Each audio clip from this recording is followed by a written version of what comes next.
বিবাহের সময় তাকে মহারানা দিতে হবে। আল্লাহ তাআলা কোরআনে কারিমে বলেছেন, ফাতুহুন্না উজুরাহুন্না ফারিরা,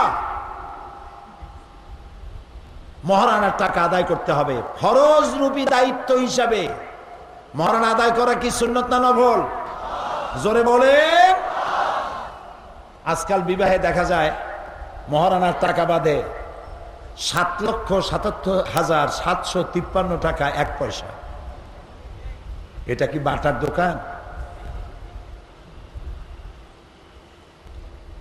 মহারানা সেই পরিমাণ বাঁধবেন, আপনার গোষ্ঠীর মর্যাদার উপরে নির্ভর করে না। মহারানার টাকা আদায় করবে কে? স্বামী। কে? ও যেন দিতে পারে সেই পরিমাণ, সেজন্য দিতে হবে। মহারানার টাকা সঠিকভাবে আদায় করতে হবে। অনেক পুরুষ আছে স্ত্রীর কাছে ক্ষমা চায়, লজ্জা হওয়া উচিত। কেন ক্ষমা চাইবেন? আপনার স্ত্রী, আর আপনার আদায় করে দেওয়া ফরজ। যারা বিবাহ করার পর মহারানা আদায় করেন নাই, সেরকমের লোক মাহফিলে আছে না? আদায় করার একটা সহজ বুদ্ধি বলে দেব কি? যারা দেন নাই, শাস্তির কথাটা আগে শোনেন। স্ত্রী যদি মাপ না করে ইচ্ছায়, আর আপনি যদি আদায় না করেন, আদায় করার ক্ষমতা থাকা সত্ত্বে স্ত্রীও মাফ করে নাই, আপনি ইচ্ছে করে দেন নাই, কিয়ামতের ময়দানে এ ধরনের স্বামীকে জিনাকারের কাতারে দাঁড়াতে হবে। নাউজুবিল্লাহ। আল্লাহর ফরজ হুকুমকে আপনি ভঙ্গ করেছেন, নষ্ট করেছেন। আদায় করার রাস্তা কি? আজকে রাত্রে যারা মহারানা দেন নাই, আজকের রাত্রে গিয়ে বলবেন, প্রিয়তমা, প্রাণের স্ত্রী, তোমার সাথে আমার বিবাহ হয়েছে, এত টাকা মহারানায় আমি দিতে পারি নাই।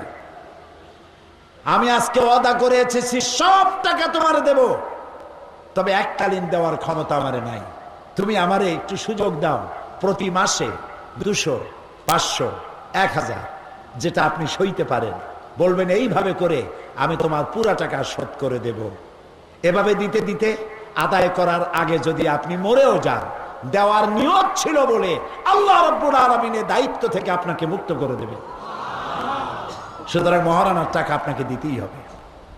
এমনকি স্ত্রীকে যদি আপনি পাহাড় সমতুল্য সম্পদ দেন, তার থেকে কণা মাত্র ফেরত নিতে আল্লাহ নিষেধ করেছেন।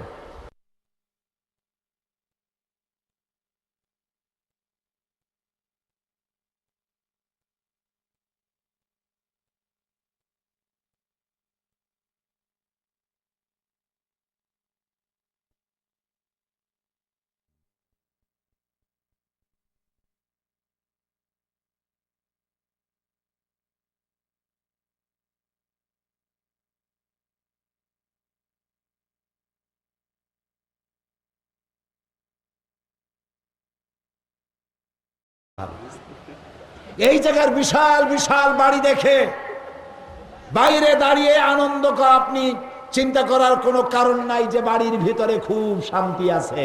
চিন্তা করার কারণ নাই। আপনি তো ভিতরের অবস্থা জানেন না। আমি কিন্তু পাইকারি দরে কথা বলি না, বন বিভাগের মতো রাগ করবেন না। ভালো আছে, মন্দ আছে। কোন কোন বাড়ি এমন আছে শত সহস্র কোটি টাকার মালিক, কিন্তু ইনকাম করেছে হারাম। রাস্তাঘাট, কল কারখানা, ব্রিজ বানাইছে, 1 বছর যেতে না যেতে ব্রিজের কাম শেষ, রাস্তার কাম শেষ। হারাম খোর, হারাম ইনকাম করেছে, বউ হইছে, বাচ্চা হইছে, বউ তো কথা শোনে না। হারাম খাইছেন, বাড়িতে তো শান্তি থাকবে না। শান্তি তো হালালে, শান্তি কোথায়? জোরে বলে। হারাম, শান্তি নেই, বউ তো কথা শোনে না। স্বামী বেচারা কত ব্যবসা, টাকা কত নিজেও গুনে কুলাইতে পারে না। তারপরে সারাদিন বহু কষ্ট করে কাজকাম করিয়া যখন বাড়িতে ফিরেছে, স্ত্রীর একটু আদর পাবে, সোহাগ পাবে, মুস্কি হাসি পাবে, এসেই দেখলো স্ত্রী ফিটফাট হইয়া রূপচর্চা করে হাতে ভ্যানিটি ব্যাগ নিয়ে স্বামী যে ঢুকছে ড্যামকে তাকাইলো না। স্বামী বেচারা ভিক্ষুকের মতো জিজ্ঞেস করলো, তুমি যাও কয় যে আই এম ভেরি বিজি। কয় যে আমি তো অনেক কষ্ট করে এসেছি, একটু থাকো না, একটুখানি থাকো। কয় এক্সট্রিমলি সরি। স্বামীটারে ভালাই ফিয়া চলে গেল। বাড়িতে মেয়ে নাই, বয়ফ্রেন্ড নিয়ে চলে গেছে। ছেলে একটা গুন্ডা, নাম তার ডগলু। এত বড় আঙ্গুলের মতো মোটা সোনার চেন গলায় ঝোরানো, উল্লুকের মতো চুল, ভাল্লুকের মতো নখ। তারে দেখলে 3-4 জগ পানি খাওয়া লাগে বয়সে। বেচারা করবে কি, কাজের মেয়ে লোকে তৈরি করা রান্না খাইলো, বউ নাই কাছে। আহারে এতিম, বিশাল বড় লোক এতিম, মিসকিন, ফকির। এরপরে কত রাত্রে বেগম সাহেবে ফিরবে আল্লাহ জানে। এতগুলা ঘুমের ট্যাবলেট খাইছে, ঘুম আসে না। কেমনে ঘুম আসবে? একটা চিন্তা কোন ফাঁক দিয়ে গুলি এসে বুকটারে ঝাঁঝরা করে, আর এক চিন্তা বউ কোথায়, আর এক চিন্তা মেয়ে গেল কোন, আর এক চিন্তা ছেলে কোন ব্যাংক ডাকাতি করতে গিয়ে ধরা পড়ে আল্লাহ জানে। এই হলো বড় বড় দালানের চিত্র। এবার চলুন পাহাড়তলি বস্তি এরিয়ায়, যেখানে রিক্সাওয়ালারা থাকে, 2.5 মণের বস্তা টানে ভ্যানওয়ালা, গরিব ফকির, সারাদিন রিক্সা চালাইছে, 2.5 মণের বস্তা টেনেছে। ওর চাইতে হালাল পয়সা কার আছে?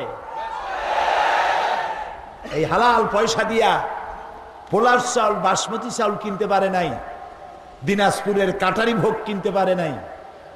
মোটা মোটা চাউল, গন্ধ আসে। খেসারির ডাল আছে না চট্টগ্রামে, এ দিয়ে কোনো রকম করে একটু ভাত আর ডাল আর কচু শাক রান্না করেছে বউ। কাছে গিয়ে বসছে, ঘরমুক্ত শরীর, স্ত্রী খাবার তুলে দিচ্ছে, ডাল, পচা মাছের তরকারি।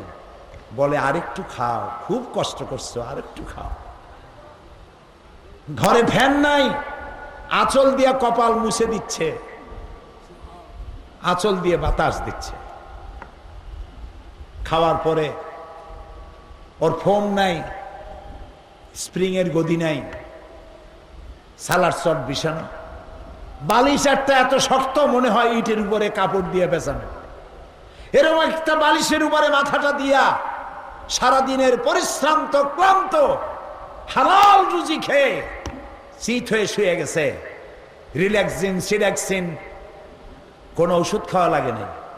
শোয়ার সাথে সাথে ঘুম, ঘুমের সাথে সাথে গর্জন, নাকের এমন গর্জন ট্রাকের ইঞ্জিনের আওয়াজ ফেল। শান্তি হারামে নাই, হালালে শান্তি। সেই জন্য এই শান্তি বিরাজমান হবে, হয় স্ত্রীকে স্যাক্রিফাইস করতে হবে, না